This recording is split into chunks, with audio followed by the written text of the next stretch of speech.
Hey y'all, I'm back again with another Pokemon challenge video. Pokemon Red with only Mr. Mime was one of the easiest challenges ever. So this time I wanted to see if I could beat Pokemon Red using only one Doduo. As usual, the rules are I can only use Doduo in battle, and I can't use any items in battle. By the way, if you like this kind of content and want to see more, be sure to subscribe and check out more of the videos on my channel. Doduo is a weird little bird, and the stats make you wonder how it hasn't gone extinct just like the dodo. Attack and speed are okay, but my god are the defensive stats terrible. In terms of moves, it pretty much only gets normal and flying moves, so Brock's gonna be a fun time. Maybe Doduo is actually good, who knows. After all, two heads are surely better than one. Let's do this! Off at Professor Oak's lab, I used the Universal Pokemon Randomizer to replace Charmander with Doduo so that our rival will pick Squirtle. Blastoise will have Blizzard by the end of the game, and Doduo gets wrecked by ice moves. Also, I nicknamed my Doduo Twins Bezel because either Austin Powers is great or I'm severely immature. Doduo only starts off with Peck and won't learn anything else until level 20. Our attack is enough at this level though to deal with Bubs' Squirtle, but I already know Brock is going to be a huge issue. After beating Bubs, I immediately start grinding with Doduo, and our Peck does next to nothing to Brock's rocks, and they slam us with damage in return. What's even worse is we only have Peck, so there's no way for Doduo to dodge bite from the Onix.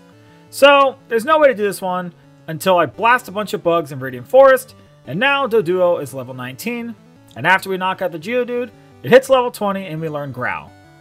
I'll literally never use this move outside of this one battle, but with Growl we can dodge bite from the Onix and whittle down its HP until finally, many tears later, and uncontrollable weeping, we beat Brock and move on with our lives.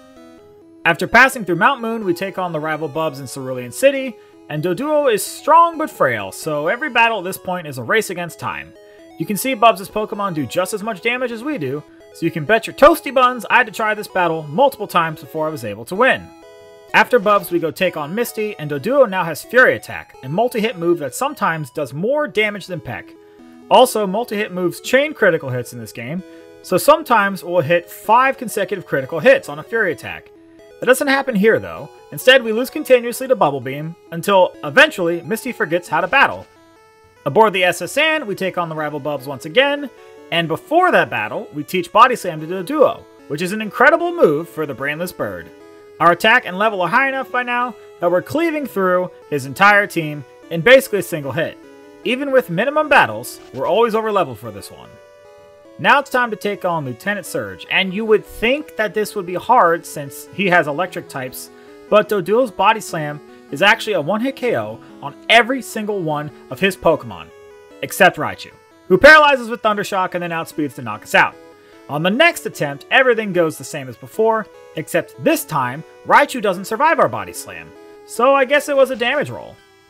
By the time we reach the rival Bubs in the Pokemon Tower in Lavender Town, Doduo has learned Drill Peck, arguably the best flying move in the game. Between Drill Peck and Body Slam, Doduo gives Bubs' Pokemon the old 1-2 punch. Well, not punch really, because Doduo doesn't have hands. Although apparently Doduo does actually have wings. They're just really tiny. I'm not convinced though.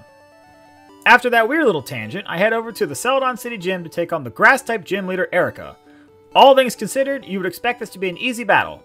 And it was! Drill Peck is crazy strong and we outspeed Victreebel, so it can't put us to sleep before getting knocked out. So this battle was the opposite of Brock. Giovanni in the Rocket Game Corner is actually tough for once though. Onix keeps hitting Doduo with Rock Throw for huge damage, and Rhyhorn and Kangaskhan also finish us off. Even with Body Slam and Drill Peck, this battle is like Brock 2.0, and I have to try this one several times before winning on just a sliver. Speaking of slivers, I'm off to take on Koga at the Fuchsia City Gym, and we're eventually able to win this one, but just barely. I kept getting to the wheezing and being completely obliterated by self-destruct. Muck also loves to spam Minimize, and we keep getting poisoned, so there's a lot of battles where we lose most of our health to poison damage, while Doduo is just whiffing Body Slams. Somehow miraculously though, I eventually managed to squeak out a win, mostly because Wheezing doesn't go for self-destruct. This bird is getting harder and harder to win with. Next I head for the rival Bubs in the Sylph Company building. It's interesting that Koga was such a struggle, yet Bubs here was pretty easy for once. We win on the first try, and there's no real strategy to speak of. Body Slam is strong, and we outspeed everything, so we make quick work of his Pokemon. Blastoise is really bulky, but it also really doesn't do any damage, so we win with next to no trouble. Giovanni's up next, and this battle is the opposite of the last one with Bubs. Giovanni's Rhyhorn keeps going for Horn Attack, which does large chunks of our health. Nidoqueen also knows Body Slam, which is really strong. I lose on the very first try, and it takes a couple more to get back to the Nidoqueen because I keep going down to the dang Rhyhorn, the spiny little bastard. Well, when I next return to the Nidoqueen, Doduo is able to take it out and win the battle.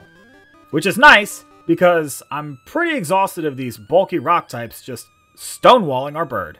We get the Master Ball from the Silph Company president, immediately toss it, and then head for Sabrina. Her Psychic-type Pokemon are known for hitting really hard but being defensively frail. Doduo is faster than most of her Pokemon, so we have the advantage here. Kadabra goes down, Mr. Mime goes down in one hit, Venomoth as well. It shouldn't even be on our team, so you know it goes down. And Alakazam is faster, but it goes for Reflect, which lets it survive Body Slam, but it gets paralyzed and we end up winning anyways. All in all, pretty decent first try win. After Sabrina, we head to the Cinnabar Island to take on Blaine. We've now got Agility, so guess what we're gonna do? Say it with me, y'all. Badge Boost! For those who are new to the channel, in Pokemon Red, the stat boosts you get from badges are reapplied each time your stats are modified, so Agility will not only boost our speed, but also the rest of our stats, turning Arcanine from a 3-hit KO to a 2-hit KO. Now it's time for the final battle with Giovanni for the final gym badge, and this one is even tougher than before. Rhyhorn takes even less damage, so we have to start off the battle by badge boosting with Agility. This has the added benefit of letting us outspeed the Dugtrio, so we can knock it out before being hit with a guaranteed critical hit slash. Nidoqueen also crushes Doduo with Body Slam, and we only have 13 HP left for Rhydon. Thankfully for us though, Rhydon was dead set on trying to one-hit KO us with Horn Drill, even though we're faster, so it will literally never work. Such a close call, but Doduo managed to Body Slam our way to victory.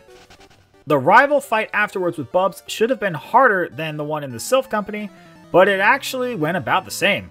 We badge boost with Agility, and Pidgeot gets really jealous and decides to use Agility as well. Pidgeot keeps going for Agility, even though it no longer has any effect, so we knock it out without taking any damage. In fact, we somehow managed to win this battle without taking any damage whatsoever.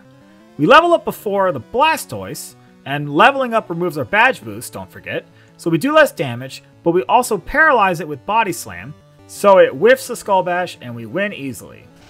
Here are our stats going into the Elite Four.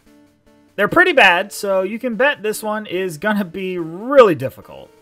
First up in the Elite Four is Lorelei, and there's just no way to win at our current level. As you'll see momentarily, Dugong's Aurora Beam almost always knocks us out, and even if we do survive, we just can't do anything in return. Time to level up. At level 57, I finally managed to get a decent run going. Oh, did I say decent? I meant fantastic. I replaced Tri-Attack with Mimic, and through a series of fortunate events, Body Slam paralyzes both her Dugong and Cloyster. Plus, they both get fully paralyzed again and again, letting Doduo set up Agility for badge boost without taking any damage. Once we reach the Slowbro, I use Mimic to copy Amnesia, which boosts our special, as well as giving us even more badge boost to attack.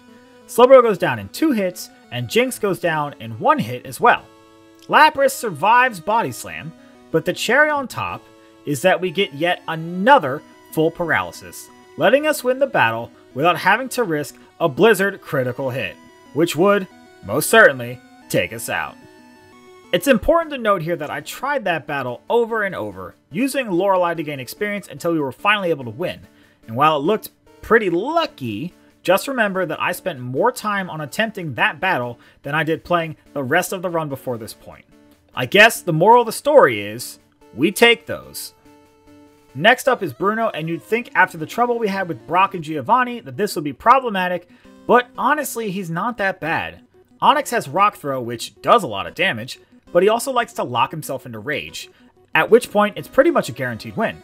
We can badge boost with Agility, plus Mimic lets us copy Harden to badge boost even further, while also raising our pretty terrible defense. The 2 Onix still don't take a ton of damage, but Drill Peck absolutely destroys the rest of Bruno's fighting types. We don't need a badge boost to take the fighting types out, But if we hit Onyx without badge boost, we risk taking multiple rock throws or boosting rage to the point where it's actually dangerous. I never thought I'd say that sentence, but it's true. Next up is Agatha, and before the battle we use a rare candy to reset our experience so we can keep our badge boost for as much of the battle as possible. Although that doesn't end up mattering all that much here because we need 3 badge boosts to OHKO all of Agatha's Pokemon, and we only get to use 2. That's because Agatha switches in her Golbat, which will go for Haze to remove not only our speed boost, but also the rest of our badge boost. So we've got to knock out that Bat Boy right away. And at that point, I figure let's just keep attacking. Everything goes down in one hit except for Arbok and the second Gengar. But they never attack because Agatha goes for a retroactive Super Potion instead of actually doing something. Just goes to show that cheaters never win, Agatha. Now it's time for the final Elite Four member, Lance the Dragon Master. I rare candy once again to reset our experience and hop right into the battle. The first couple tries I attempt to badge boost on the Gyarados, but between Hyper Beam and Hydro Pump, it's just not happening. So I change up the strategy and decide to just KO the Gyarados as quickly as possible and then set up Agility against the Dragonair. It also knows Hyper Beam, but its attack is much lower than Gyarados', so it's the safest bet. Agility gives us badge boost to attack and defense, plus the speed boost from Agility lets us outspeed the Aerodactyl, which can actually KO us with critical hit, Bite, or Hyper Beam. Even with attack boost, Aerodactyl survives our resistant move, and lands a Hyper Beam, which we only survived because of our defense boost. All in all, a pretty annoying battle, and it's not often that I can say that Lance's battle was more annoying than Agatha's, but c'est la vie. At long last, it's time to take on the champion, our rival Bubs, and dear lord, this battle is annoying. We are basically forced to badge boost against the Pidgeot, which can hit us pretty hard with Sky Attack. Bubs always sends out Alakazam, and then we have to use Mimic to copy Recover, otherwise we won't have enough HP to take on the Blastoise, which knows Blizzard. So the turn we Mimic Recover, we're basically at the mercy of Bubs. We need Alakazam to go for Recover, or Reflect, either's okay. And after that, Rhydon takes a while to knock out with Body Slam. There's a fine line here between getting hit with Leer and Tail Whip for badge boost and having our defense lowered so that Fury Attack actually does really bad damage. This is why Recover is so important. Arcanine and Exeggutor go down with no trouble, but Blastoise comes out and smashes us with Blizzard. Thanks to Recover keeping our HP high and the badge boost we got from Agility and Leer, we're able to survive and take out the turtle for the win. Cowabunga, dudes! And with that, the challenge is over. You know, for such a bird-brain Pokemon, this one was actually pretty fun. A lot of the battles were neck and neck, but in the end, Doduo defied natural selection to win the challenge. As always, I want to thank you for making it to the end of this video. These videos are a lot of fun, but also a lot of work, so I really do appreciate it. There's a playlist on my channel where you can find the rest of my Pokemon challenge videos if you want to check those out as well. Anyways, if you like this kind of content, be sure to subscribe and enable notifications so you'll know right away the next time one of these episodes is uploaded. Let me know in the comments too what other Pokemon you want to see, and I'll probably do it. Next up is beating Pokemon Red with only one Goldeen. Anyways, until next time, bye!